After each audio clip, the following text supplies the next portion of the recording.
Hari ini kita disadarkan pada sebuah peristiwa di mana kita sering buta mata kita, kita sering tuli telinga kita, dan kita sering gagu lidah kita.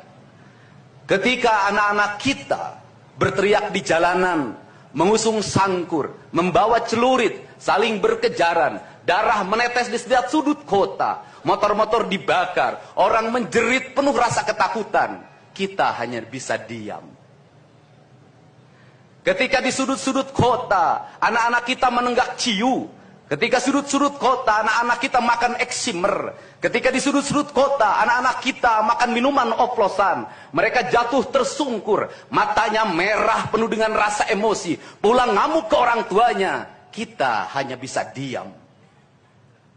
Ketika anak-anak kita menghabiskan waktu main game online sampai jam 4 pagi, tidak masuk sekolah, di rumah ngamuk, mengancam orang tuanya dengan pisau, menusuk kakeknya dengan sangkur, kita hanya bisa diam. Proses kita hanya dua, pidana dan penjarakan dalam penjara anak. Tetapi kita tidak pernah menyadari bahwa seluruh lorong-lorong kegelisahan mereka, seluruh hiruk pikuk jalanan tak membuat mereka nyaman. Sudut-sudut rumah menjadi neraka bagi kehidupan mereka. Lapang-lapang bola tergusur menjadi industri perumahan, pemukiman, dan pertokoan.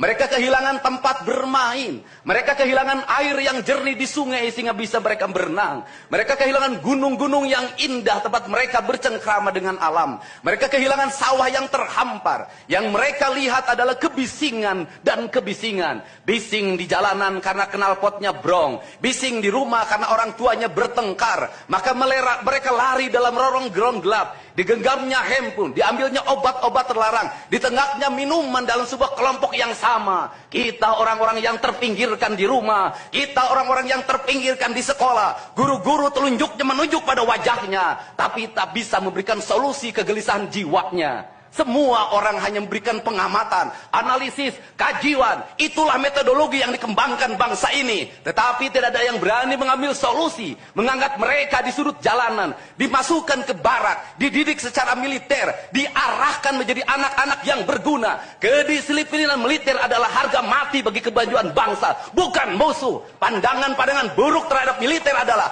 pandangan-pandangan orang yang takut anak-anak Indonesia bangkit, yang takut anak-anak Indonesia mencapai kemajuan. Mereka takut bangsa ini menjadi bangsa kokoh dan tegap. Mereka ingin bangsa Indonesia menjadi bangsa pemabuk yang setiap hari mabuk akan ilmu pengetahuan, yang setiap hari bertengkar di TV, yang setiap hari bertengkar di medsos, sementara hamparan kekayaan alam diambil sama mereka.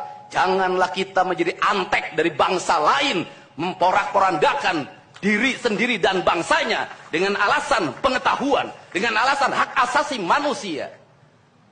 Anak membawa motor di bawah umur adalah pelanggaran hak anak. Kapan kita bertindak? Dan selama ini kita membiarkan anak-anak nonton film tanpa didampingi oleh orang tua. Itu adalah pelanggaran anak, dan kita tidak pernah bertindak. Anak-anak di bawah umur merokok, minum minuman keras, itu adalah pelanggaran hak anak. Semuanya kita berdiam. Anak-anak main game online, nonton tayangan-tayangan dewasa lewat media sosial, kita berdiam. Negeri ini akan hancur manakala semua orang berdiam.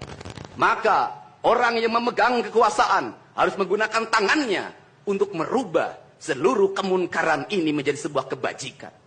Kalau kita berkomitmen pada bangsa ini, problem anak-anak kita adalah mengkonsumsi tayangan yang bukan haknya di media sosial.